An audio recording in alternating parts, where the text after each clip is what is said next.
ঈদুল আজহার বাকি আর মাত্র একদিন। শেষ মুহূর্তে কোরবানির পশু কিনতে হাটে আসছেন ক্রেতারা, আর দূর দূরান্ত থেকে বিক্রেতারাও নিয়ে আসছেন বিভিন্ন সাইজের গরু ও ছাগল। খুলনা সিটি কর্পোরেশন পরিচালিত জোড়াগেট কোরবানির পশুর হাট জমজমাট হয়ে উঠেছে। এ হাটে চাহিদার শীর্ষে রয়েছে ছোট ও মাঝারি সাইজের গরু।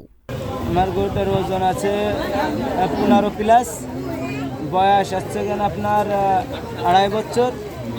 দাম চাচ্ছি আমি 5 লাখ, আপনার 5.5 লাখ 4.5 লাখ হলে কি ছেড়ে দেবো, একটা নিয়ে আছে।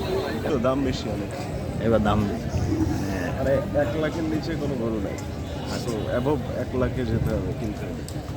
সো এইবার মানে আপনার দাম অনেক বেশি কম্পারেটিভ টু হচ্ছে আদার ইয়ার্স। খুলনা সিটি কর্পোরেশনের বাজার সুপার আব্দুল মাজেদ মোল্লা বলেন, দক্ষিণাঞ্চলের ঐতিহ্যবাহী হাট জোড়াগেট পশুর হাট। গত 10 জুন শুরু হয়েছে হাটটি, চলবে ঈদের দিন সকাল পর্যন্ত। হাটের পরিবেশ খুবই ভালো, নিরাপত্তার কোনো ঘাটতি নেই। প্রচুর পরিমাণে কোরবানির পশু এসেছে এই হাটে। আমরা এই মাসের 10 তারিখে মাননীয় মেয়র মহোদয় হাট উদ্বোধন করছি এবং সার্বিক হাটের পরিবেশ খুবই ভালো এবং উত্তর থেকে অনেক কাজ করা হয়েছে উত্তর থেকে, এবং নিরাপত্তা ব্যবস্থা খুবই ভালো। সিসি ক্যামেরা আছে, পুলিশের টহল আছে, র্যাব এবং গোয়েন্দা বিভাগ সংস্থা বিভিন্ন সদস্য কাজ করতেছে, তো নিরাপত্তার কোনো ঘাটতি নেই। এবং হাটে দেখলাম প্রচুর পর্যাপ্ত পশু আছে।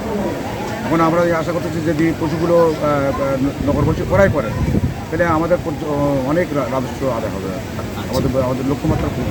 তিনি আরও বলেন, এবারের হাটে সার্বক্ষণিক সিসি ক্যামেরা, জাল টাকা শনাক্তকরণ মেশিন, কন্ট্রোল রুম, চিকিৎসা সেবার জন্য মেডিকেল টিম সহ বিভিন্ন সুযোগ সুবিধা রয়েছে। লুনা ফুসনিপা, ঢাকা পোস্ট।